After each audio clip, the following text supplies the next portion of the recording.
बादशाह तुरंत अपने बंदों से कहकर गुलाम को एक कमरे में रस्सियों से बुरी तरह बंधवा देता है ताकि गुलाम वहां से निकल ना सके। जिसके बाद बादशाह घर पहुंचता है और दाजी के सामने खड़ा होकर चिल्लाते हुए कहता है, मैं सुंदरी से निकाह करूंगा। ये सुनकर दाजी के होश उड़ जाते हैं, लेकिन बादशाह किसी की नहीं सुनता और उसी वक्त खुर्शीद के कमरे में घुस जाता है। बादशाह जबरदस्ती सुंदरी का हाथ पकड़ता है और उसे घसीटते हुए अपने साथ बाहर निकालता है। खुर्शीद रोती रह जाती है, लेकिन बादशाह सुंदरी को गाड़ी में डालकर शहर वाले घर चला जाता है। उधर कुर्बान को जब इस बात का पता चलता है कि बादशाह किसी और लड़की से शादी करने जा रहा है और उसने उसकी बेटी मुर को बहुत बड़ा धोखा दिया है, तो कुर्बान अपनी बेटी मुर को रोते हुए देखता है और गुस्से में पागल हो जाता है। ये देखकर कुर्बान फौरन अपनी गन निकालता है और कहता है, बादशाह ने मेरी बेटी की जिंदगी बर्बाद की है, मैं उसे जिंदा नहीं छोड़ूंगा। जिसके बाद कुर्बान उसी वक्त अपने गुंडों को लेकर बादशाह को मारने के लिए निकल पड़ता है। दूसरी तरफ खुर्शीद रोते हुए दाजी के सामने हाथ जोड़कर कहती है, खुदा के लिए मेरी बेटी सुंदरी को बचा लो, बादशाह उसे बर्बाद कर देगा। खुर्शीद के आंसू देखकर जहांदार का दिल पिघल जाता है। तभी जहांदार फौरन अपने खास बंदों से बादशाह का पता लगवाता है और उसी वक्त जहांदार तुरंत उस कमरे में पहुंच जाता है जहां बादशाह ने गुलाम को बांध कर रखा था। जहांदार अपने हाथों से गुलाम को रस्सियों से खुलवा देता है।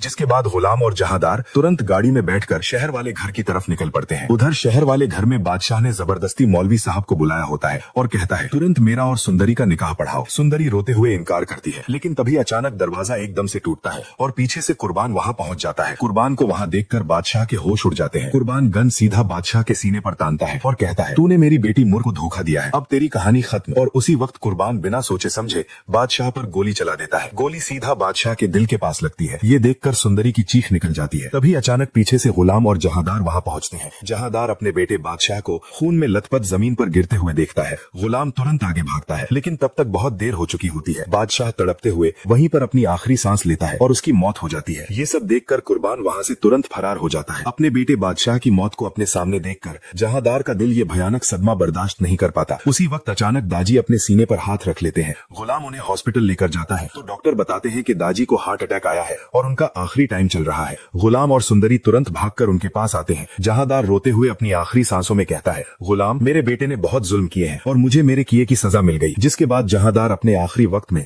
गुलाम का हाथ सुंदरी के हाथ में देता है। जहांदार वहीं हॉस्पिटल में मौलवी साहब को बुलाकर कहता है, मेरा वक्त खत्म हो रहा है, इन दोनों का निकाह तुरंत पढ़वा दो। उसी वक्त मौलवी साहब गुलाम और सुंदरी का निकाह पढ़वाते हैं। दोनों रोते हुए कबूल है कहते हैं। निकाह मुकम्मल होते ही जहांदार अपने वकील को इशारा करता है और अपनी सारी प्रॉपर्टी, बैंक बैलेंस और सुंदर हवेली हमेशा के लिए गुलाम और सुंदरी के नाम कर देता है। और ये सब करने के बाद उसी वक्त जहांदार की आंखें हमेशा के लिए बंद हो जाती हैं और उसकी मौत हो जाती है। तो दोस्तों, आपको क्या लगता है, क्या बादशाह को अपने धोखे और जिद की ऐसी ही दर्दनाक सजा मिलनी चाहिए थी? क्या कुर्बान ने बादशाह को मारकर सही किया? अपनी राय कमेंट सेक्शन में लाजमी बताइएगा। वीडियो पसंद आई हो तो लाइक, शेयर और सब्सक्राइब कर दीजिएगा। याद रहे, ये हमारी प्रेडिक्शन है जो सिर्फ एंटरटेनमेंट पर्पस के लिए बनाई गई है।